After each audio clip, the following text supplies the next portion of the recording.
క్రైస్తవులు కులాలను చూడవచ్చా? ఈ మాట గురించి నేను చెప్పాలని ఆశపడుతున్నాను. చాలామంది క్రైస్తవులు విశ్వాసులు, దేవుని ఎరిగిన ప్రజలు, ఇంకా చెప్పాలి అంటే దేవుని సేవకులుగా ఉన్నవారు కూడా చాలామంది కులాలు చూస్తూ ఉన్నారు. వారి పిల్లల వివాహములో, వారి కుమార్తె వివాహ విషయంలో కావచ్చు, వాడి కొడుకు వివాహ విషయంలో కావచ్చు, వాళ్ళ పిల్లల వివాహ విషయంలో కులాలు చూసి వివాహం చేసుకుంటున్నారు. సేమ్ కులం వస్తువులనే వివాహం చేసుకుంటూ ఉన్నారు. అయితే ఒకప్పుడు ఇది అన్యజనులు చేసుకునేవారు. ఒకప్పుడు ఇది అన్యజనులు మాత్రమే అలాగ ఉండేది. ఈరోజు అది క్రైస్తత్వంలో కూడా వచ్చేసింది. ఈరోజు ఇంకొక మరీ దారుణమైన విషయం ఏంటి తెలుసా? ఈరోజు సంఘాల్లోకి కూడా ఆ కులం అనేది వచ్చేసింది. ఈరోజు చాలా భయంకరమైన పరిస్థితి ఇది. నిజంగా ఒక విషయం చెప్పమంటారా? ఎలాంటి పరిస్థితి అంటే, ఈరోజు సంఘాలు కూడా కులాలు బట్టి డివైడ్ అయిపోతూ వచ్చినాయి. మాదిగ కులానికి సంబంధించిన విశ్వాసులంతా మాదిగ సంఘానికే వెళ్తారు. పచ్చిగా చెప్తున్నా, జాగ్రత్త గుర్తుంచుకో. మాలకు సంబంధించిన వారంతా మాల సంఘానికే వెళ్తారు. ఆ పాస్టరు అదే క్యాస్ట్, ఆ విశ్వాసులు అదే క్యాస్ట్. కమ్మ సంబంధించిన సేవకుడు అనుకోండి, కమ్మ సంబంధించిన సంఘానికే వెళ్తారు. కమ్మోళ్ళంతా అక్కడే ఉంటారు. రెడ్డి కులానికి సంబంధించిన పాస్టర్ గారైతే విశ్వాసులు రెడ్డి వాళ్ళు మాత్రం రెడ్డి వాళ్ళ దగ్గరికే వెళ్తారు.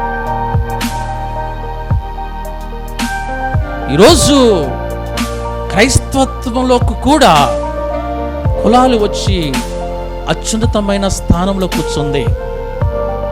ఈరోజు క్రైస్తత్వంలో కూడా కులాలు చాలా ప్రాముఖ్యత వహిస్తూ ఉంది. దానికి చాలా విలువ ఏర్పరచబడుతూ వచ్చింది. ఈ కులాలు అనేవి, లేకపోతే సేమ్ కులము మనము చేసుకోవడం, లేకపోతే సేమ్ కులమును మనము చూడడం అనేది ఇది వాక్యానుసారమా కాదా? మనము అలాగా చేసుకోవచ్చా, చేసుకోకూడదా అనే ప్రశ్నకు ఈరోజు నేను జవాబు చెప్పాలని ఆశపడుతూ ఉన్నాను. మనము పాత నిబంధనలకు వెళ్దాం. ఫస్ట్ మనకు అర్థం కావాలంటే ఫస్ట్ ఏం చేయాలంటే మనము పాత నిబంధనలకు పోదాం. అసలు పాత నిబంధనలో కులాల గురించి మనం చూస్తాం. తర్వాత మనం కొత్త నిబంధనకు వస్తాం. కొత్త నిబంధనలో దాని గురించి ఏం చెప్తుందో కూడా మనం చూస్తూ వస్తాం. ఆదికాండము 24వ అధ్యాయము 3-4 వచనాలు దయచేసి చదవండి.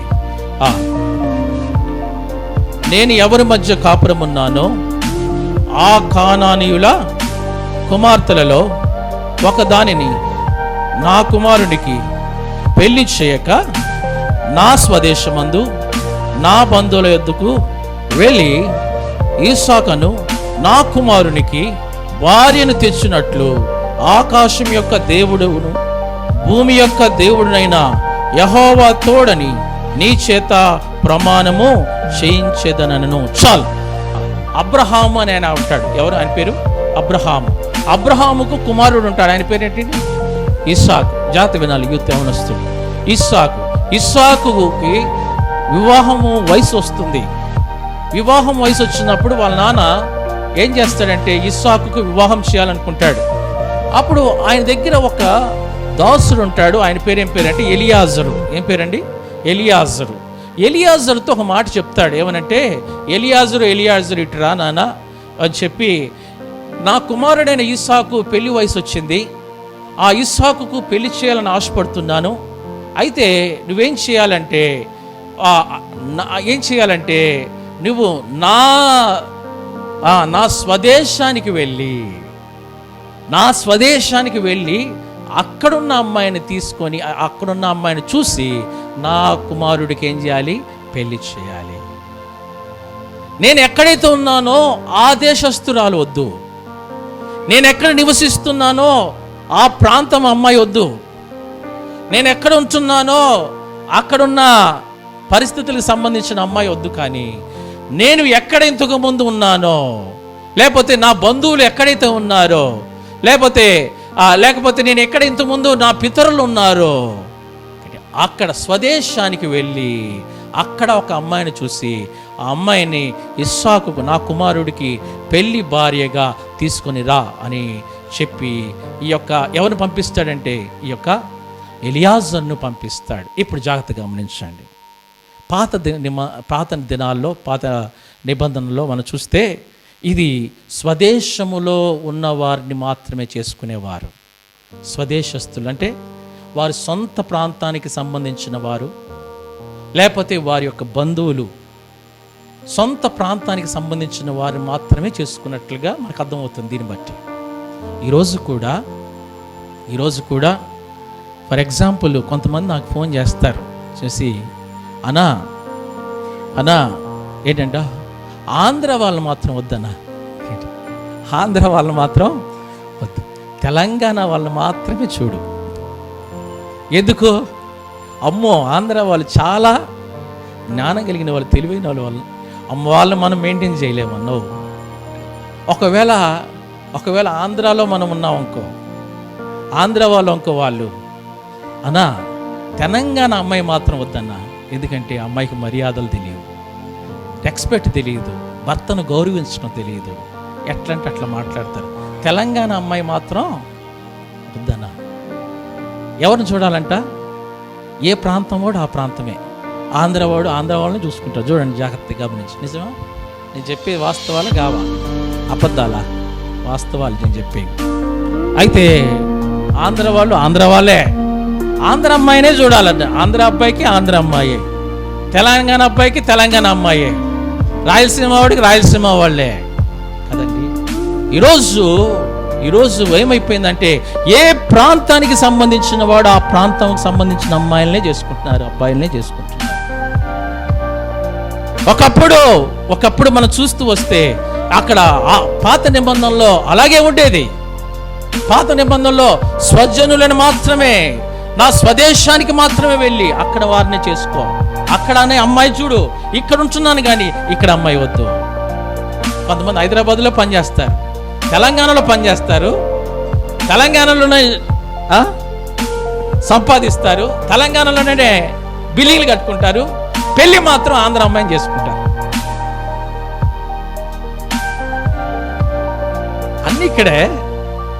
అమ్మాయి మాత్రం అమ్మో ఇక్కడ అమ్మాయి వద్దన్నా, మరి ఇక్కడ డబ్బులు ఎందుకు తీసుకుంటావు, ఇక్కడ ఎందుకు బిల్డింగ్లు కట్టావు కదా? దానికి జవాబు ఉండదు కదా. ఆంధ్ర అమ్మాయి కావాలన్నా ఎందుకు? అమ్మో వాళ్ళైతేనే కరెక్ట్ కదా.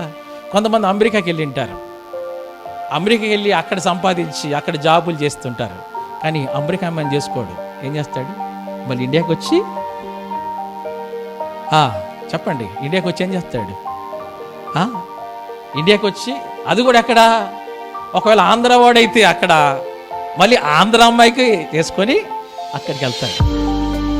ఒకవేళ తెలంగాణ వాడు అమెరికాకి వెళ్ళింటే ఏం చేస్తాడండి? తెలంగాణ అమ్మాయిని చేసుకొని అక్కడికి వెళ్తాడు. అక్కడికి అమెరికాకి వెళ్తాడు మళ్ళీ కదండి. ఇది జరుగుతుందా కాదా? జరుగుతున్న ఫ్యాక్ట్ ఇది.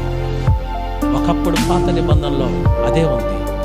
ఇస్సాకుకు అలాగే జరుగుతూ వచ్చింది. ఇస్సాకుకు వెళ్ళాడు ఎవరు? ఎలియాజరు వెళ్ళాడు, స్వదేశానికి వెళ్ళాడు. ఆ స్వదేశస్తుల నుంచి అబ్బాయిని చూశాడు, రెబెకాను చూశాడు, చక్కనిది. అక్కడ ఆ రెబెకాను తీసుకొచ్చాడు, ఇస్సాకు వివాహం చేశాడు. ఇది మనం చూస్తున్న సత్యం. ఈరోజు కూడా జరిగేది ఏది అంటే ఇలాగే జరుగుతుంది. ఏం జరుగుతుందంటే ఇదే మన ప్రాంతం వాళ్ళని మాత్రమే, మన రాష్ట్రం వారిని మాత్రమే. నిజంగా రెండు తెలుగు రాష్ట్రాలు కూడా తెలుగే మాట్లాడతారు, అయినప్పుడు కూడా ఎంత వ్యత్యాసం కదా. ఆంధ్ర తెలంగాణ అని ఎంత వ్యత్యాసం. ఆంధ్ర వాళ్ళని తెలంగాణ వాళ్ళు చేసుకోరు, తెలంగాణ వాళ్ళు ఆంధ్ర వాళ్ళు చేసుకోరు. అలానే మనము ఈ యొక్క భారతదేశంలో మనం ఉన్నాం, పక్క రాష్ట్రం వస్తుంది చేసుకో. ఒరిస్సా వాడిని చేసుకుంటారా? చేసుకో కదండి. అలాగే బీహార్ వాడిని చేసుకుంటామా? చేసుకో. లేకపోతే ఇంకా పశ్చిమ బెంగాల్ వాళ్ళని చేసుకుంటామా? చేసుకోడు. వాడు మనల్ని చేసుకోడు, మనం వాళ్ళని చేసుకో. కానీ భక్త్ సింగ్ గారు ఏం చేసేవాడు తెలుసా? భక్త్ సింగ్ గారు అనే గొప్ప దైవజనుడు, ఆయన ఏం చేసేవాడంటే ఆంధ్ర వాళ్ళు తీసుకెళ్ళి పంజాబ్ వాళ్ళని చేసేవాడు, ఇక ఆయన చేసుకో అంటే ఎవడు మాట్లాడడానికి ఉండదు, ఇంకా చేసుకోవాల్సిందే. నేను చేసుకోను బ్రదర్, మళ్ళీ లాంగ్వేజ్ ప్రాబ్లం కదా, ఆ అమ్మాయి ఎట్లుంటుందో ఏం మాట్లాడడానికి వీల్లేదు. అమ్మాయిని చేసుకో అంటే చేసుకోవాల్సిందే. తెలుసండి, వాళ్ళు చేసేమాట చేసుకునేవాళ్ళు. ఆ రోజుల్లో ఏమి చూసేవాళ్ళు కాదు, ప్రాంతాలు చూసేవాళ్ళు కాదు. మా ప్రాంతమా, ఆంధ్రానా, తెలంగాణనా, రాయలసీమనా, లేకపోతే బీహారా, ఒరిస్సానా, లేకపోతే పశ్చిమ బెంగాలా, ఏమి చూసేవారు కాదండి. కాదు. నిజంగా క్రొత్త నిబంధనలో అలా చూడకూడదు అనేది దేవుని వాక్యం చెప్తున్న సత్యం. చదవండి ఒకసారి, చదవండి. కొలస్సీలకు రాసిన పత్రిక 3వ అధ్యాయం 11వ వచనం. ఈరోజు క్రొత్త నిబంధనలో ఉన్న మనము పాత నిబంధనలో ఉన్న పద్ధతులు, లేకపోతే పాత నిబంధనలు ఉన్నట్లుగా మనం చేయవచ్చా అంటే చేయకూడదు అనేది బైబిల్ చెప్తున్న సత్యం. చదవండి. ఇంటి వారిలో గ్రీస్తు దేశస్థుడని యూదుడని భేదము లేదు. కింద చదవండి. అయితే దేవుడంట అందరికీ దేవుడు కనుక ఎట్టి పరిస్థితుల్లో కూడా వ్యత్యాసాలు, భేదాలు చూపించడానికి వీలు లేదు. యేసుక్రీస్తు ప్రభువారిని బట్టి, యేసుక్రీస్తు ప్రభువారి ద్వారా మనమందరం కూడా ఏమైమంట, మన మధ్యలో ఆ తారతమ్యాలు లేవు. అంటే ఆ దేశస్థుడని, ఈ దేశస్థుడని, లేకపోతే ఆ ప్రాంతానికి సంబంధించిన వాడు, ఈ ప్రాంతానికి సంబంధించిన వాడని ఏ మాత్రము కూడా భేదం లేదు. అందుకని కింద రాయబడిన మాట చదువుతూ వస్తే ఏముంది? క్రీస్తే సర్వమును అందరిలో ఉన్నవాడునై ఉన్నాడు. కాబట్టి క్రీస్తే అందరిలోనూ సర్వము ఆయనే ఉన్నవాడు అని వాక్యాన్ని చూస్తున్నాం. భేదము చూపించడానికి వీల్లేదు. ఒకవేళ రక్షించబడి అమ్మాయి దేవుని అంగీకరించి దేవుని బిడ్డగా మార్చబడితే ఖచ్చితంగా అమ్మాయి వేరే ప్రాంతానికి సంబంధించిన అయిన అమ్మాయినప్పుడు కూడా చేసుకోవచ్చు. అది ఈ మధ్యన మేము ఒక పెళ్లి చేసాం, విక్రమ్ స్వామిలేమో తెలంగాణ, ఎస్తేరేమో ఆంధ్ర. మా నాన్నగారిది కూడా అంతే కదా, మా నాన్నేమో తెలంగాణ, మా అమ్మేమో ఆంధ్ర. కొంతమంది వేరే దేశస్తులను కూడా చేసుకుంటారు, మనం చేసుకోవచ్చు. ఇదే దేశం కాదు, భారతదేశస్తులనే కాదు, బయట దేశస్తులను కూడా చేసుకోవచ్చు.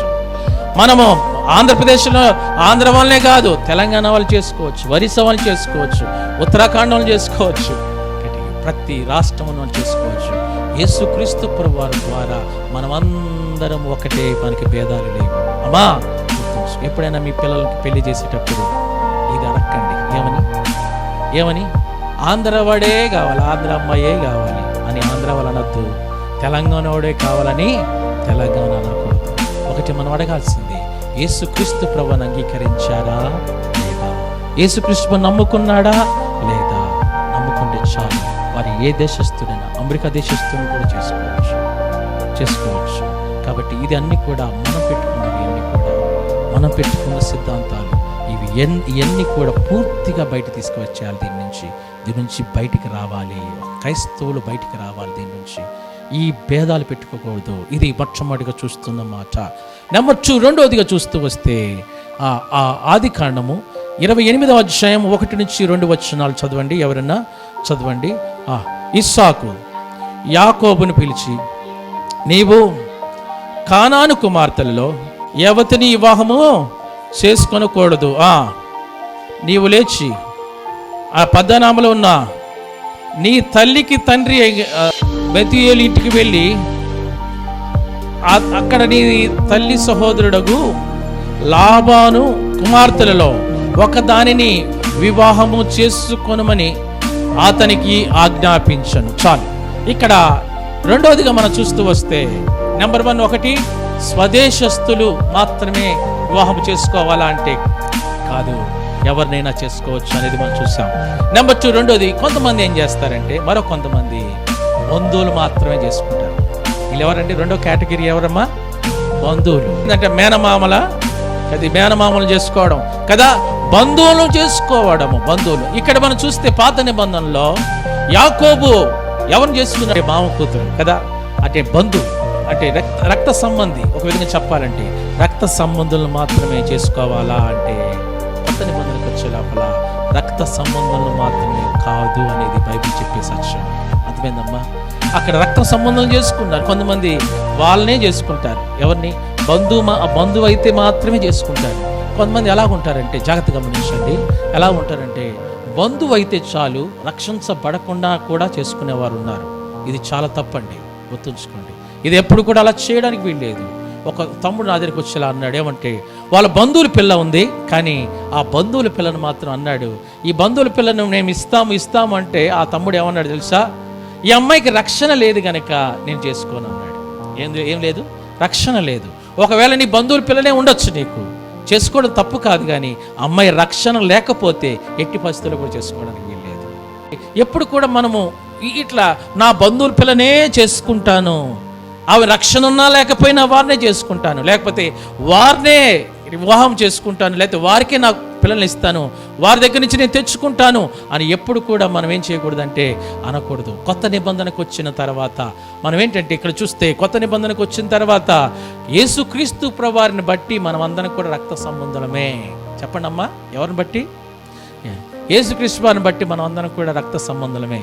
అంతేగాని వారు రక్త సంబంధులు కాదు అని మనం త్రోసివేయడానికి వీల్లేదు. వారు నా బంధువులు కాదని మనం త్రోసివేయడానికి వీల్లేదు. వారికి మాకు సంబంధించిన వారు కాదని మనము వాళ్ళని తీసివేయడానికి వీల్లేదు. కానీ యేసుక్రీస్తు ప్రభువారిని బట్టి మనం ఏంటంటే వారు కూడా మన బంధువులే, లేకపోతే వారు కూడా మన రక్త సంబంధులే. కాబట్టి మనం చేసుకోవచ్చు. మన బంధువులు మాత్రమే కాదు, మనము రక్త సంబంధులను మాత్రమే కాదు, మనం ఇతరులను కూడా చేసుకోవాలి. రక్షించబడిన వారు వాళ్ళు ఎవరైనా మనం చేసుకోవచ్చు. ఇది రెండవదిగా మనం చూస్తున్న మాట. నెంబర్ 3, మూడవదిగా మనం చూస్తూ వస్తే, నెంబర్ 3 ఇక్కడికి వచ్చే లోపల మనకు జాగ్రత్తగా గమనిద్దాం. చూడండి, సంఖ్యాకాండములో చూస్తే, ఆ సంఖ్యాకాండం 36వ అధ్యాయము 8-9 వచనాలు 3 చూస్తే, గోత్రం, ఇక్కడ గురించి గోత్రం, ఏ గోత్రం చేసుకున్న పాత నిబంధనలో మనం చూస్తూ వస్తే తండ్రి గోత్రం మాత్రమే చేసుకునేవారు. వారు ఏం చేసేవారమ్మా? తండ్రి గోత్రానికి సంబంధించిన వారు మాత్రమే చేసుకునేవారు. అదే చూస్తున్నాం చూడండి, సంఖ్యాకాండము 36వ అధ్యాయం 8-9 వచనాలు.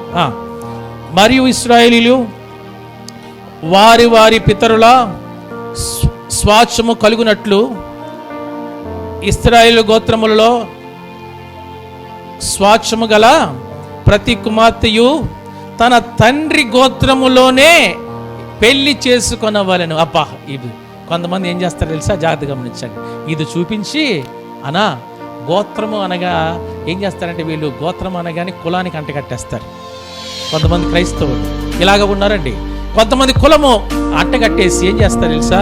గోత్రము ఏముందన్న బైబిల్లో, ఆ గోత్రము సంబంధించిన వాళ్ళు అదే గోత్రానికి సంబంధించిన వాళ్ళు చేసుకోవాలని ఉంది కదా, కాబట్టి ఏంటంట అదే కులానికి సంబంధించిన వారిని చేసుకుంటున్నామన్నా అని చెప్తారు కొంతమంది. ఇది తప్పు. ఒకప్పుడు పాత నిబంధనలో వారికి స్వాస్థ్యం మిగిలి ఉండాలి అంటే, లేకపోతే స్వాస్థ్యము వారు కొనసాగాలంటే వాళ్ళు అలా చేసుకునేవాళ్ళు. కానీ కొత్త నిబంధనకు వచ్చే లోపల మనం కులాలు చూడడానికి వీల్లేదు. ఎంత ఘోరమైన పరిస్థితి అంటే, నేను ఇంతకుముందు చెప్పినట్లుగా ఎంత భయంకరమైన పరిస్థితి అంటే, సేవకులు కూడా అలాగే తయారయ్యారు. ఎంత భయంకరమైన పరిస్థితి అంటే, నిజంగా సేవకులు కూడా అలాగే అంటున్నారు. ఏంటంటే వాళ్ళ పిల్లలకి అదే క్యాస్ట్ వాడిని ఇవ్వడం, మా అమ్మాయికి అదే క్యాస్ట్ వాడు కావాలి. ఇంకొకటి సిగ్గు లేకుండా మళ్ళీ ఏంటంట, రక్షించబడిన మాదిగ అమ్మాయి కావాలి, రక్షించబడిన రెడ్డి కన్వర్టెడ్ కావాలి. అంటే నీలో ఏం సావలా? క్రీస్తుని అంగీకరించిన కులం సావలా. అందుకని ఒక మాట ఉంటుంది తెలుసండి, ఏంటంట, చింత చచ్చినా పులుపు చావదంట కదా. అలాగే క్రైస్తవుడుగా క్రీస్తుని అంగీకరించినప్పుడు కూడా నీలో కులం అనే ఆ యొక్క జబ్బు పోలా నీలో. ఇశ్రాయేల్ ప్రజలు కూడా ఐగుప్తు నుంచి బయటకు వచ్చిన ఐగుప్తి వేషాలు పోలా వాళ్ళలో నుంచి. ఐగుప్తిలో ఉన్న అవన్నీ కూడా ఆచారాలు, అలవాట్లు, పద్ధతులు పోలా. ఈరోజు అనేక మంది క్రైస్తవులు ఇదే కోవలకు సంబంధించిన వారు ఉన్నారు. ఏంటంట అంటే, అన్నా చూడండి అన్న సంబంధం, ఏం చూడాలి సంబంధం అన్నా, మేము రెడ్లు అయితే అమ్మాయి కూడా కన్వర్టెడ్ రెడ్ కావాలి. ఎందుకంటే ఈయన మారాడు కాబట్టి ఆమె కూడా ఏం కావాలి? మారి ఉండాలి, కన్వర్టెడ్ రెడ్డి అయి ఉండాలి. కన్వర్టెడ్ ఎస్సీ లేకపోతే కన్వర్టెడ్ మాదిగా అయితే ఎందుకు చేసుకో అవుతున్నా? ఎందుకు? బంధువులు ఒప్పుకోరన్నా? నువ్వు మారిన తర్వాత నీ క్యాస్ట్ ఏంటయ్యా? నువ్వు మారావా లేకపోతే మారు మనసు పొందావా లేదా? మారు మనసు పొందిన తర్వాత సిగ్గు లేకుండా మళ్ళీ అదే క్యాస్ట్ కావాలంట. ఎందుకు? నువ్వు అన్యజనులే చేసుకో. ఇంకా ఎందుకంటే ఇంకా మళ్ళీ ఇక్కడ మారి ఇక్కడ వేషాలు ఎందుకు? వాళ్ళే చేసుకో, అన్యజనులే చేసుకో, ఆ క్యాస్ట్ అమ్మాయినే చేసుకో. నువ్వు కూడా దేవుడి నుంచి దేవుణ్ణి అంగీకరించి కూడా దేవుని నామానికి అవమానం, దేవుణ్ణి అంగీకరించి దేవుని నామానికి ఏలనకరం. వీళ్ళందరూ కూడా ఎంత విచారం.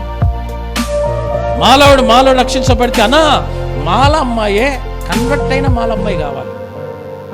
మళ్ళీ మాలమ్మాయిని చేసుకుంటాడు. మాదిగోడైతే మాదిగానే కావాలన్నా, కన్వర్ట్ అయిన మాదిగా. రెడ్డి అయితే రెడ్డియే, మళ్ళీ కన్వర్ట్ అయిన రెడ్డి. కమ్మ అయితే కమ్మ, మళ్ళీ కమ్మే, కన్వర్ట్ అయిన కమ్మ, క్రీస్తుని అంగీకరించిన కమ్మ అంట. ఇది ఎక్కడండి? క్రీస్తుని అంగీకరించిన కమ్మ, క్రీస్తుని అంగీకరించిన మాదిగా, క్రీస్తుని అంగీకరించిన మాల, క్రీస్తుని అంగీకరించిన ఉందా బైబిల్లో? నువ్వు క్రీస్తుని అంగీకరించిన తర్వాత మళ్ళీ కులం ఎక్కడిది అంటా నేను. క్రీస్తుని అంగీకరించిన తర్వాత కులం ఎక్కడిది అంటే యేసుక్రీస్తు ప్రభువారు ఎవరికి సంబంధించిన వాడు? అందరికి సంబంధించిన వాడు. ఒకసారి ఒక ఆయన అంటున్నాడు, సేవకుడు ఏమన్నాడు తెలుసా? అన్నా మళ్ళీ దీనికి పేర్లు, ఎవరి పేర్లు తెలుసా అండి? ఏమని పేర్లు తెలుసా చెప్పమంటారా? అన్నా సైకిల్ వద్దన్నా, రిక్షా కావాలి. సైకిల్ అంటే ఏంటండి? సైకిల్ వద్దంట, రిక్షా కావాలంట. ఏమ్మా ఏం కావాలంటమ్మా? సైకిల్ వద్దంట అన్న, రిక్షా చూడండి అన్న, సైకిల్ వద్దంట. రిక్షా అంటేనే మాల, సైకిల్ అంటేనేమో మాదిగా. 3 అక్షరాలు కదా సైకిల్ 3 ఒకటి అట్లా. దాని తర్వాత ఇంకొక బల్లి టైప్స్ చూడండి వీళ్ళు. ఈనాడు వార్త, ఈనాడు వద్దన్న వార్త చూడండి. వార్తా పేపర్ చదువుతాం మేము, ఈనాడు చదవం. అంటే అర్థం ఏంటంటే వాడికి ఎవడు కావాలంట? మాలోడు కావాలి కదా. వార్త అంటేనేమో మాల, ఈనాడు అంటే మాదిగా. ఎందుకు? 3 అక్షరాలు కదా. ఈనాడు మాదిగా.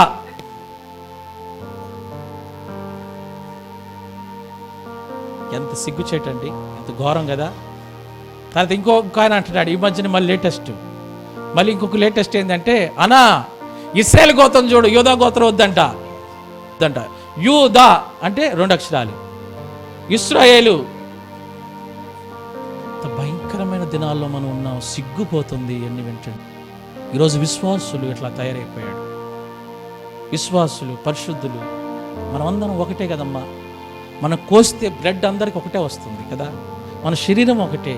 యేసయ్య మనందరి కోసం, అన్ని గోత్రాల కోసం యేసయ్య సిలువైపడ్డాడు. మనందరి కోసం రక్తం కాచాడు. ఆయన మనందరినీ ప్రేమించాడు. మనందరి కోసం తన త్యాగాన్ని చేస్తూ వచ్చాడు. మనము భేదాలు పెట్టుకొని ఈ కులము ఆ కులము అనుకుంటాను.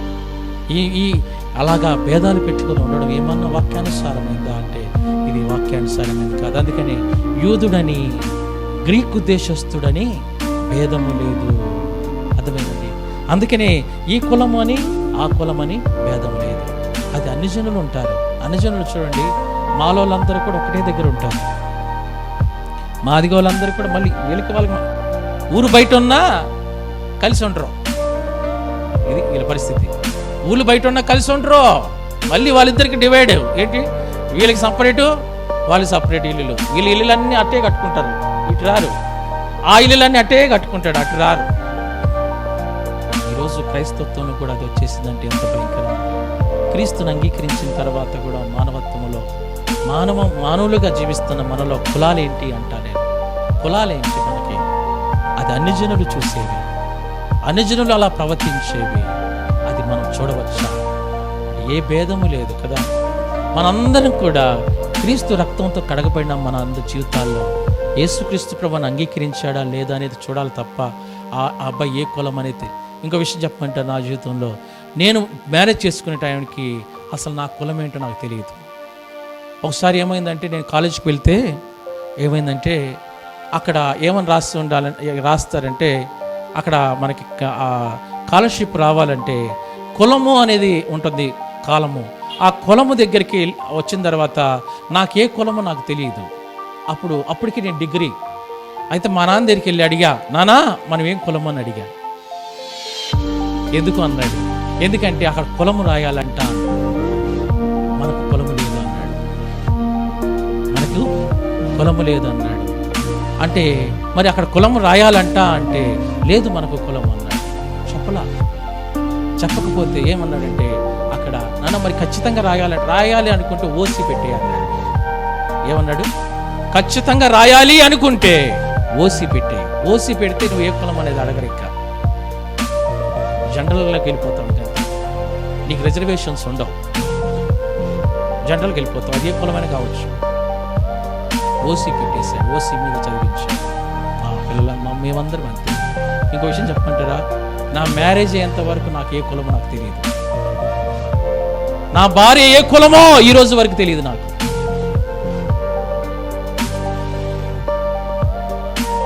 ఈరోజు పాస్టర్లను చూస్తుంటే, విశ్వాసం చూస్తుంటే కులాలు మరీ అడిగి చేసుకుంటున్నారండి. ఎంత దారుణం. రక్షించబడ్డాడని ఒక పొరపాటున ఒక మాట కూడా అడగరండి. అమ్మాయి రక్షించబడిందన్నా, అమ్మాయి ఏ సహవాసం అన్నా, అమ్మాయి బాప్తిసం తీసుకుందా, అమ్మాయి మంచి భక్తి కలిగిందేనా, అమ్మాయి ఆరాధన చేస్తుందా, అమ్మాయి ప్రార్థన చేసుకుంటుందా, అమ్మాయి బైబిల్ చదువుతుందా, అలాంటివి అడగాలి నువ్వు. ఫస్ట్ అడిగేది ఏంటంటే కులం అడుగుతున్నారు. అమ్మా మా కులం సంబంధించిన అమ్మాయేనా, ఫోన్ చేసినప్పుడు ఇదే చెప్తారు. ఏమనంటే, అన్నా ఒక అబ్బాయి ఉన్నాడు, ఆ అబ్బాయి రెడ్డి కన్వర్టెడ్ అయిన అమ్మాయిని చూడండి. ఫస్ట్ మాట అదే, తర్వాత మిగతాయన్ని కూడా. అమ్మ మా దగ్గర ఒక అమ్మాయి ఉందన్న, అమ్మాయి మాల అబ్బాయిని చూడండి. ఫస్ట్ అడిగితే అదే అడుగుతున్నారు. అంటే ఏ స్థాయికి వచ్చేసి చూడసారా, కులం అనేది ఏ స్థాయికి వచ్చేసింది చూసారా, ఏ స్థాయికి స్థానానికి వెళ్ళిపోయింది చూసారా. ఈరోజు సంఘాల్లో కూడా చాలా సంఘాలు కూడా అలాగిపోయినాయి. ఇంకో విషయం తెలుసా, కొంతమంది సేవకులు కూడా ఆ సేవకుడు ఏ కులమో విశ్వాసాలు తెలుసుకుంటారు. మనోడేనా, అయితే మనం వెళ్దాం, మన క్యాస్టేనా, ఓకే, అక్కడికి వెళ్తారు. తెలుసా, రక్షించబడిన వాళ్ళే వీళ్ళంతా. వీళ్ళు దేవుని ఎరగని వారి గురించి నేను మాట్లాడడం లేదు. ఎరగని వాడంటే వాళ్ళ కులాలు ఉంటాయి, అది వేరు. ఎరిగిన వారి గురించి నేను మాట్లాడుతున్నాను. ఒక సేవకుడు ఖమ్మం నుంచి కన్వర్ట్ అయ్యాడు. వాళ్ళ బిలీవర్స్ అంతా వచ్చే వాళ్ళంతా ఖమ్మాలు వస్తారు తెలుసా, మందిరానికి అంతా ఖమ్మాలే ఉంటారు. వాళ్ళంతా ఆరాధన చేసే వాళ్ళంతా ఖమ్మాలే ఉంటారు, వేరే క్యాస్ట్ వాళ్ళు ఉంటారు అక్కడ. కొన్ని సంఘాలు డివైడ్ అయిపోయినాయి, మాదిగ సంఘాలు, మాల సంఘాలు. అక్కడ ఆ సేవకుడు ఆయనే. ఇది వాక్యానికి ఎంత వ్యతిరేకమైనది. ఇది యేసుక్రీస్తు ప్రభు రక్తంతో కడగబడిన నీవు, యేసుక్రీస్తు ప్రభుని అంగీకరించిన నీ జీవితంలో ఇది నువ్వు అడగవచ్చా? నువ్వు అలా అడగవచ్చా? క్రీస్తు బిడ్డలుగా క్రీస్తుని అంగీకరించిన నీ జీవితంలో కులము అనేది ప్రాముఖ్యత లేదు. ఏ కులమైనా కావచ్చు, కానీ మనం ఎలాంటి వారు, మనము అందుకని బైబిల్లో ఏ భేదము లేదు, అందరం పాపం చేసిన వారమే, కానీ దేవుడు అనుగ్రహించి మహిమను పొందని వారమే. అయినప్పుడు కూడా యేసుక్రీస్తు ప్రభువు మన కోసం సిలువలో మరణించలేదా, రక్తము కాచలేదా, ప్రాణం పెట్టలేదా, తిరిగి లేగలేదా, నిన్ను రక్షించలేదా? కానీ నువ్వు ఏ కులమని నిన్ను రక్షించాడు, నువ్వు ఏ మతమని నిన్ను రక్షించాడు, నువ్వు ఎవరివని నిన్ను రక్షించాడు. అందరి కోసం వచ్చాడు ఆయన, అందరి కోసం వచ్చాడు. కాబట్టి కులాలు అనేవి కొత్త నిబంధనకు వచ్చిన తర్వాత మనము గోత్రాలు చూడకూడదు. ఏమా గోత్రం అంటే కులం అనుకోండి, కొంతమంది గోత్రం అంటే కులం అంటున్నారు. సరే, ఒకవేళ అలా అనుకుంటే వెట్టి పరిస్థితుల్లో కూడా కులాలు చూడడానికి వీల్లేదు. కొంతమంది సేమ్ కులాలు చేసుకొని ఎంత బాధపడుతున్నారు తెలుసా. అదే కులవస్తుడు చేసుకొని ఈరోజు రక్షణ లేకపోయినా అలాంటి వాడిని చేసుకొని, ఎందుకంటే మా బంధువులు ఒప్పుకోరన్నా, మా ఇంట్లో వాళ్ళు ఒప్పుకోరన్నా. ఇంకొక సేవకుడు సిగ్గు లేకుండా ఇంకో సేవకుడు ఇంకో మాట అంటున్నాడు. ఏమంటుంది తెలుసా, ఏంటి అంకుల్ మరి మా కూతురికి చూడయ్యా వివాహం అంటాడు ఒక సేవకుడు, పెద్ద ఆయన. ఏంటంటే సేమ్ అదే క్యాస్ట్ చూడంటాడు. ఏ క్యాస్ట్ అంటే అదే అమ్మాయిని, ఇప్పటికే 30 సంవత్సరాలు అయినాయి అమ్మాయికి, ఇంకా అదే క్యాస్ట్ కావాలంట. అయ్యా ఇంకా దొరకడం లేదయ్యా, ఇంకా దొరకడం లేదు, అదే క్యాస్ట్ అమ్మాయి. సిగ్గులే, పాస్టర్ ఏంటి నువ్వు కులాలు చూస్తే ఈ సంఘస్థులు ఏం నేర్చుకుంటారు నీ దగ్గర నుంచి? ఇంకా అలాగే ఉంది అమ్మాయి అన్న, అదే కాస్ట్ అమ్మాయి కావాలి అంతే. అంతవరకు అమ్మాయిని అట్లనే ఉంచుతాడు. పెళ్లి కాకపోయినా అట్లనే ఉంటారు, కానీ కులం మాత్రం ఖచ్చితంగా కావాలి. అట్లనే ఉంది అమ్మాయి, ఇంకా పెళ్లి కాకుండా అలా ఉంది. మళ్ళీ బాధ, అయ్యో ప్రభువా సహాయం చేయ్యా, సహాయం చేయ్యా. ప్రార్థనలు, ఒకటే ప్రార్థనలు. ప్రభు వింటాడండి. దేవునికి మనందరం ఒకటేనండి. ఏ కులం అనేది అది కాదండి, అందరూ ఒకటే, అందరూ ఒకటే. ఎందుకు మనం పెట్టుకున్నవి ఎన్ని కులాలన్నీ కూడా. ఈ క్వశ్చన్ తెలుసా? మన దేశం దాటితే వేరే దేశాల కులాలు ఉండవు. వారు బాణులు కాదా మరి? మన దేశం దాటితే వేరే దేశాల కులాలు ఉండవు. అస్సలు కులాలు ఉండవు. వాళ్ళకి తెలియదు అసలు కులం అంటే ఏంటో. ఎంత అభివృద్ధి చెందారు వాళ్ళు. స్టేజెస్ ఉంటాయి అంతే. పేదవారు, మధ్యతరగతి వారు, గొప్పవారు, ధనవంతులు, అంతే. నీ స్థాయిని బట్టి ఉంటాయి తప్ప కులాలు. మన దేశంలో ఉన్న వైఖరం ఆయన, ఎన్ని కులాలు ఉన్నాయి ఆయన, ఎన్ని కులాలు మనకి అసలు తెలియదు. ఈరోజు క్రైస్తవుడిగా కులాలు ఎట్టి పరిస్థితులు వాక్యం విన్న తర్వాత కూడా జీవితంలో కులాలు ఎట్టి పరిస్థితులు చూసామంటే నువ్వు నిజమైన క్రైస్తవురాలు కాదు. సేవకుడు ఏంటంటే అన్నా అలాంటి వాడిని చూడన్నా, ఆ కులస్తుడు చూడన్నా అంటున్నాడు. ఇది నాకు ఎంతో బాధ అనిపించింది, వేదన అనిపించింది. ఈరోజు క్రైస్తవుల్లో కూడా ఇలాంటివి ఉన్నాయా? ఇది మూడోదిగా చూస్తున్న మాట. నెంబర్ 4, నాలుగోదిగా తెగ. ఏంటండి? ఫస్ట్ ఇదేంటిది? స్వదేశం, అంటే అదే ప్రాంతానికి సంబంధించిన వాళ్ళే కావాలనుకునేవారు. ఇది నెంబర్ 1. నెంబర్ 2, రక్త సంబంధి అయి ఉండాలి అనుకునేవారు. ఇది మూడోది. గోత్రం అంటే కులం అనుకోండి, ఫర్ ఎగ్జాంపుల్, అదే కులానికి సంబంధించిన వాడై ఉండాలి. నెంబర్ 4, నాలుగోది ఏంటంటే తెగ. ఏ తెగమ్మ? తెగ అంటే ఏంటంటే కులాల్లో నుంచి కూడా మళ్ళీ తెగలు కదండి, తెగలు వస్తాయి. ఫర్ ఎగ్జాంపుల్ బైబిల్ చూద్దాం. ఇంక చూడండి, యోహాను సువార్త 4వ అధ్యాయం 9వ వచనంలో, సమరయ స్త్రీ యూదుడైన నీవు సమరయ స్త్రీనైనా నన్ను దాహనకు ఇమ్మని ఎలాగ అడుగుచున్నావు? ఆయనతో చెప్పాను, ఎలాగనగా యూదులు సమరయులతో సాంగత్యము చేయరు.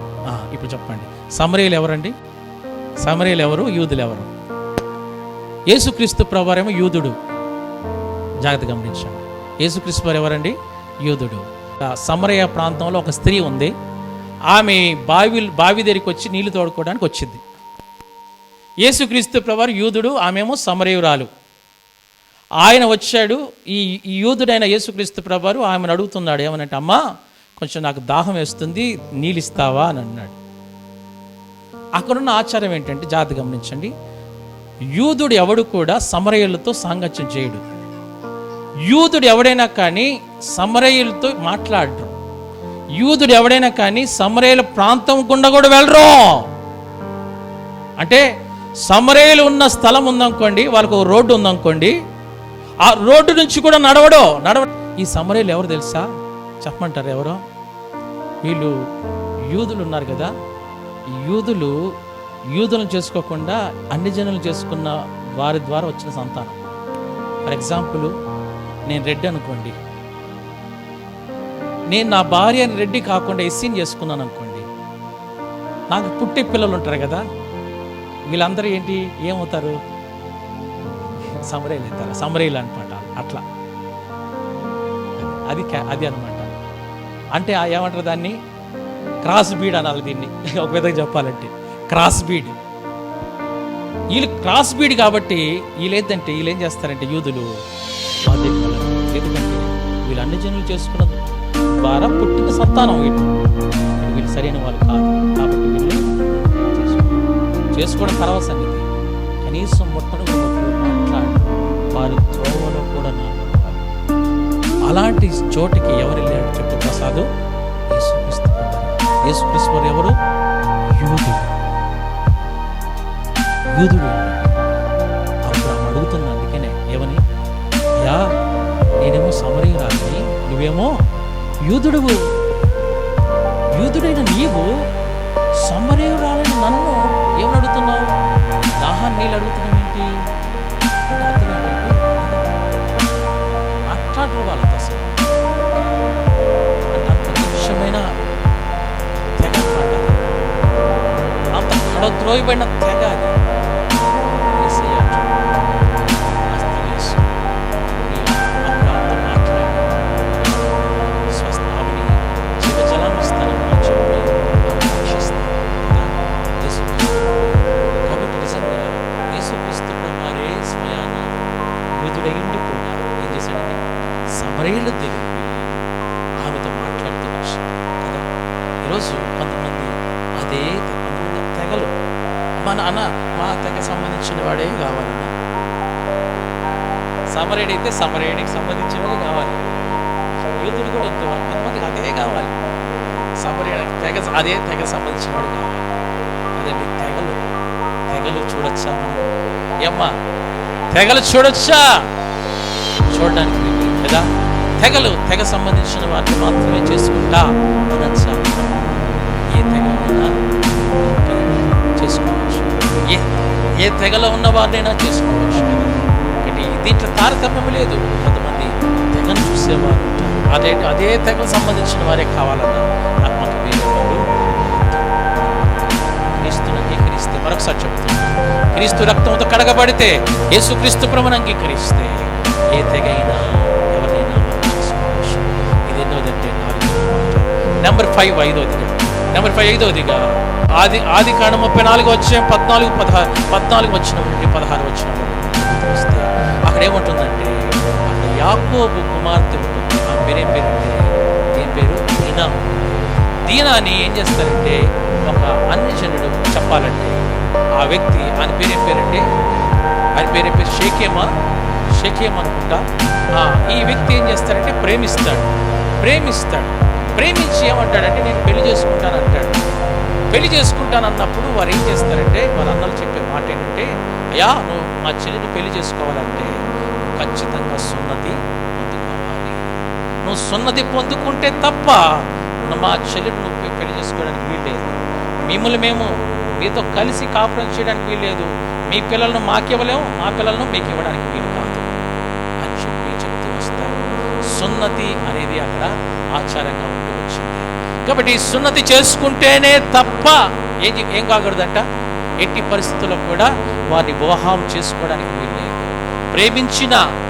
అబ్బాయి ప్రేమించాడు ఆ అమ్మాయిని, అయితే వాళ్ళు అంటున్నారు, ఒకవేళ అమ్మాయి మా చెల్లిని మీకు ఇవ్వాలి అంటే మీరు తప్పక సున్నతి చేయించుకోవాలి. కొంతమందికి ఆచారాలు కదండి, కానీ అదే ఆచారాలు ఉంటేనే చేసుకుంటాం, లేకపోతే చేసుకుంటాం. అదే పద్ధతులు ఉంటేనే చేసుకుంటాం. మా పద్ధతులు ఇవ్వండి, మా ఆచారాలు ఇవ్వండి. అలాంటి ఆచారాలు ఉన్న వారిని చేసుకుంటాం. ఎందుకంటే మనకి వేరే ఆచారాలు చేసుకుంటే మాకు ఇబ్బంది అయిపోతుంది, లేకపోతే మా బంధువులు ఒప్పుకోరు, లేకపోతే మా చుట్టాలు ఒప్పుకోరు, లేకపోతే ఇంకా వీరు ఒప్పుకోరు, వారు ఒప్పుకోరు అనుకుంటా చెప్తూ వస్తారు. అంటే మనం చూసినట్లయితే కాబట్టి ఆచారాలు, పద్ధతులు ఇవన్నీ కూడా కలిగిన వారిని మాత్రమే, వాళ్ళ ఆచారాలు ఏమున్నాయో, వాళ్ళ పద్ధతులు ఏమున్నాయో అలాంటి వారినే చేసుకునే తెగ ఇది, చేసుకునే రకము ఈ రకం.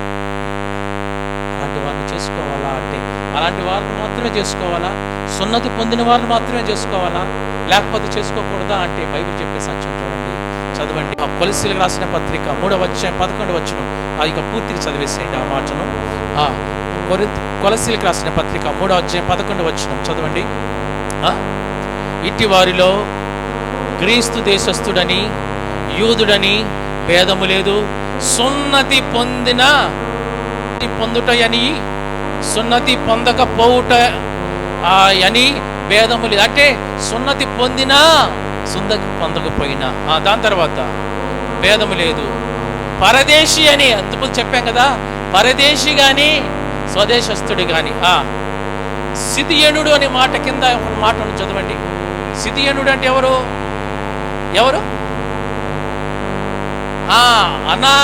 అనాగరికత కదా. అంటే వాడికి ఏంటంట అనాగరికత అంటే అర్థం ఏంటంటే అడవిలో ఉన్నవాడు అని కరెక్ట్ చెప్పాడు పర్సన్. ఏంటంట అడవి జాతి ప్రజలు, అడవి జాతి అంటే ఇక్కడ ఏముందమ్మా పరదేశి అని, లేకపోతే అడవిలో ఉన్నవాడని. దాసుడని. లేదా స్వతంత్రుడు అంటే దాసుడు ఎవడు? స్వతంత్రుడు ఎవడు? స్వతంత్రుడు అంటే కుమారుడు, దాసుడు అంటే విప్లవం చేశాడు. భేదం ఉందా? లేదు. కానీ క్రీస్తే సర్వమును అందరిలో ఉన్నవాడై ఉన్నాడు. కాబట్టి క్రీస్తే సర్వమై ఉన్నాడు, అందరిలో ఉన్నవాడు. కనుక మనం ఎట్టి పరిస్థితుల్లో కూడా అమ్మా తమ్ముడు గుర్తుంచుకోవాల్సిన సత్యం ఏంటంటే ఎట్టి పరిస్థితుల్లో కూడా ఏం చూడకూడదు తెలుసా? ఏం చూడకూడదంటే నా స్వదేశస్తుడా చూడాలి. రెండోది రక్త బంధువా, బంధువుని మాత్రం చేసుకుంటాను అనకూడదు. మూడోదిగా కానీ గోత్రం నా కులానికి సంబంధించిన వాడైనా. నెంబర్ 4 నాలుగోది నా తెగకు సంబంధించినదైనా వాడైనా. సున్నత ఉందా లేదా అంటే ఆచారాలు మా పద్ధతులు కలిగిన వారైనా కాదా? క్రైస్తవులు చూసి వివాహం చేసుకుంటారు. క్రైస్తవులు ఏం చేయాలి? క్రీస్తుని బట్టి, క్రీస్తుని చూసి, క్రీస్తు రక్తముతో కడగబడినా లేకపోతే కొనబడిన వారిని వివాహము చేసుకోవాలి. వారు వారైనా కావచ్చు. మా తాతగారు ఉన్నారు. ఆ విషయం చెప్పమంటారా? మా నాన్న ఎస్సీ, మా అమ్మ ప్రేమ, పాపనమ్మ అమ్మ. ఇంకో విషయం చెప్పమంటారా? మా తాత బ్రాహ్మణు, మా అవ్వ ఎస్సీ. ఇంకో విషయం చెప్పమంటారా? మా అత్త బ్రాహ్మణు, మా మామ కదా, మా మామ ఎస్టీకి ఇచ్చాడు. బ్రాహ్మణ్ ఏంటి ఎస్టీ వాళ్ళకి ఇచ్చాడు. ఇంకోటి రెడ్డిస్ కూడా నాకు తెలిసిన ఆమెమో రెడ్డి. ఆయన చేసుకున్న ఆమె ఏం తెలుసా? ఆయన చేసుకున్న ఆయన ఎవరు తెలుసా? ఎస్టీ. ఈమెమో రెడ్డి ఆమె ఎవరు? ఎస్టీని చేసుకున్నారు. చాలా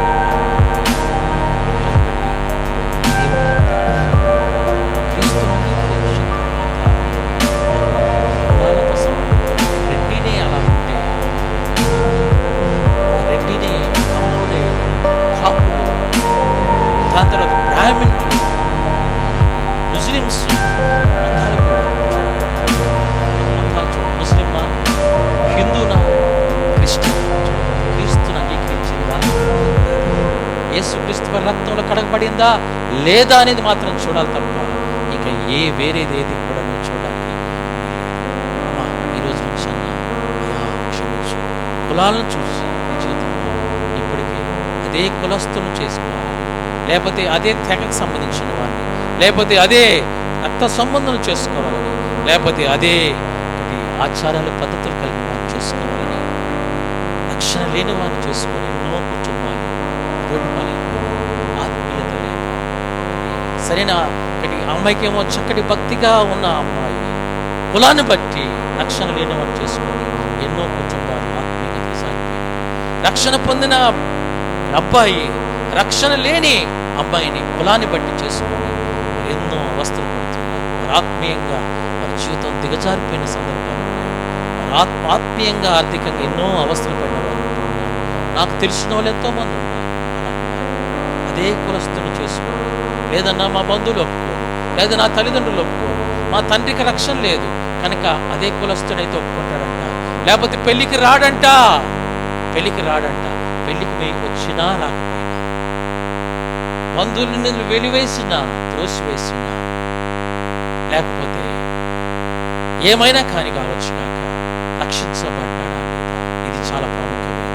అమ్మాయి రక్షించబడిందా లేదా, అబ్బాయి రక్షించబడ్డాడా లేదా, రక్షించబడితే వారు ఏ కులమైనా ఏ మతమైనా వారిని ఎవరైనా చేసుకోవచ్చు. కాబట్టి ఈరోజు మనం క్రైస్తవంలో ఉన్న కులాలను తారతమ్యాలు, కులాలను మనం తీసివేయాలి. కులాలు అనేది అత్యున్నతమైన స్థానం ఎక్కేసి అందలం మీద కూర్చున్న కులం అనేది. క్రైస్తవత్వంలో కులాలనేవి ఆత్మీయ జీవితాన్ని ఎంతో పాడు చేసి పడేసినాయి, పతనం చేసేసినాయి. కులాలను బట్టి ఈరోజు భయంకరమైన ఆత్మీయ గుడితనానికి వచ్చేసి ఆత్మీయ దిగజారి పరిస్థితులు వచ్చేసి ఈరోజు నుంచి జాగ్రత్త పడతాను. ఈ రోజు నుంచి అన్న జాగ్రత్త పడి, ప్రభువా నేను కులం చూడయ్యా, అయ్యా నేను కులం చూడయ్యా, ఏమైనా క్రీస్తుని అంగీకరించుంటే చాలు, అది ఎవరైనా కానీ నువ్వు చూపించిన వారిని నేను చేసుకుంటాను. కానీ ఇప్పటికే మన జీవితాల్లో ఒకవేళ నష్టపోయి ఉంటే, ఇప్పటికే అలాంటి పొరపాట్లు చేసి ఉంటే ఇంక నుంచి చేయకండి. ఒకవేళ ఆల్రెడీ ఇప్పటికే పెళ్ళిళ్ళు అలాగ చేసుకుని ఉంటే, అదే కులస్తులు చేసుకుని అవస్థలు పడుతుంటే, వారిని మార్చయ్యా అని చెప్పి వారిని ప్రభుత్వం తిప్పుకోవడానికి ప్రయత్నించండి.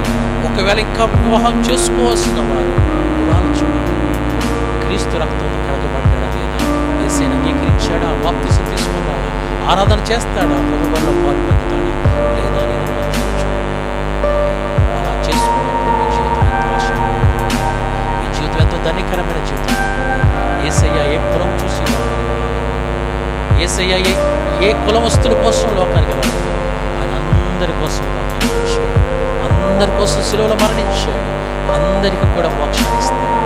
ఈ కులమస్తులే మోక్షానికి వెళ్తారని లేదండి. ఎస్సీ వాడి కోసమే పరలోకం లేదు, ఎస్టీ వాడి కోసం మాత్రమే కాదు, అలానే కమ్మని, కాపని, లేకపోతే ఇంకా బలిజని, రకరకాల కులాలు ఈ వీరి కోసమే కాదు, అందరి కోసం అందరికి కోసం రక్తం కాల్చి అందరినీ కూడా కడుగుతున్నాడు, అందరినీ ఆయన బిడ్డలుగా స్వీకరిస్తాడు, అందరినీ కూడా రాజ్యంలో చేర్చుకోవడానికి ఈరోజు మన జీవితాల్లో కులాలు అనేది మన జీవితాన్ని చుట్టుపెట్టింది కనుక దీని నుంచి మనం బయటకు వచ్చి క్రీస్తు బిడ్డలంగా మనం జీవించుకోవాలి. మంచి తీర్మానం చేసుకుందాం, మంచి ప్రార్థన చేసుకుంటాం. ప్రభా ఇప్పటికీ కులాలు చూస్తూ ఉన్నావా విశ్వాసి, నువ్వు నిజంగా రక్షించబడ్డావా లేదా, మారు మనసు పొందావా, ప్రభుని అంగీకరించావా? అయితే కులాలు తీయండి. ఇప్పటికే నీ బిడ్డలను పెళ్ళిళ్ళు కాకుండా ఎంతకాలం అయిపోయింది, ఎంతకాలం ఉంచుతావా అలాగా? యేసుక్రీస్తు ప్రభువు ఏ కులం చూసి వచ్చాడు, నువ్వు ఏ కులమని నేను ప్రేమించాడు, నువ్వు ఎవరివని నీ కోసం రక్తం కాల్చాడు, ఎవరివని నీ కోసం ప్రాణం పెట్టాడు, నువ్వు ఎవరివని నీ రాజ్యానికి ఇవ్వడానికి ఈ లోకానికి వచ్చాడు, ఎవరివని ఆయన ఏం చూడలేదు.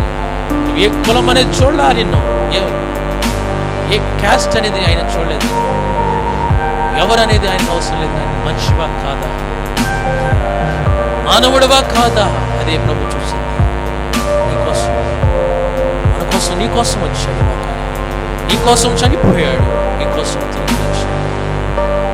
ఆయన సమరయ స్త్రీ దగ్గరికి వెళ్ళాడు, ఆయన సమరయలను రక్షించాడు.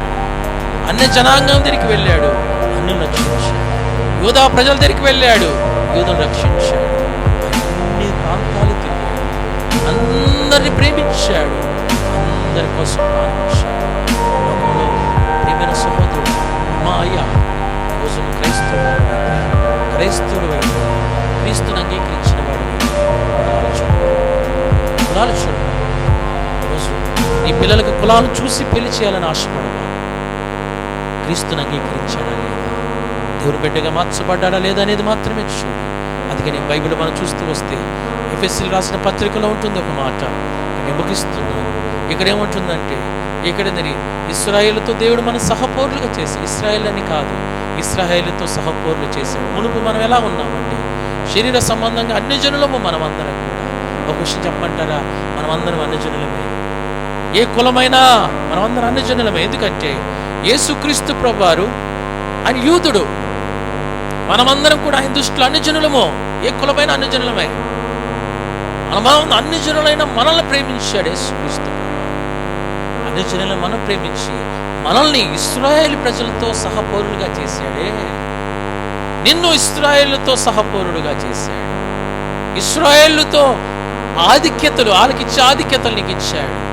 వారికి దేవుడిచ్చిన ఆ యొక్క స్థానము, స్థాయికి దేవుడు అన్ని జనులైన నిన్ను, నన్ను కూడా ఆ స్థాయికి, స్థానానికి తీసుకెళ్తున్నాడు. ఆ స్థాయి నీకు ఇచ్చాడు. అందుకని ఇక్కడ అంటుంది ఎఫెసీ రాసిన పత్రికలు ఏముంటుందంటే, మునుపు మనం ఎలాంటి వారము అంటే, మునుపు మనము శరీర సంబంధంగా అనుజలమైనప్పుడు కూడా, కాబట్టి మనము ఆ శరీర సంబంధంగా సున్నతి లేని వారమైనప్పటికీ కూడా మనం ఏం చేశాడంటే, ఇశ్రాయేలుతో సహపౌరులము కాదు, అలాంటి వారము ఉన్నప్పుడు పరదేశులము మనము అయినప్పటికీ కూడా, వాగ్దానము లేని పరజనులము అయినప్పటికీ కూడా యేసుక్రీస్తు ప్రభువారి ద్వారా మనం ఒకటి ఏమైపోయామంటే సమీపస్థులమైపోయాం, మనం బంధువులం అయిపోయాం. ఇక్కడ అంటున్నాడు, ఆ క్రీస్తుకు దూరస్థులమైన వారమైన మనము ఇప్పుడు ఏమైపోయారంట, ఆయనను బట్టి మనం ఏమైపోయామంటే ఇప్పుడు క్రీస్తు నందు మీరు ఆయన రక్తం వలన సమీపస్థులై ఉన్నారు. అబ్బా, ఎంత చక్కటి మాట, ఎంత చక్కటి మాట. సమీపస్థులుగా దేవుడు చేసేసాడు. మనకు మధ్య కులాలు లేవు.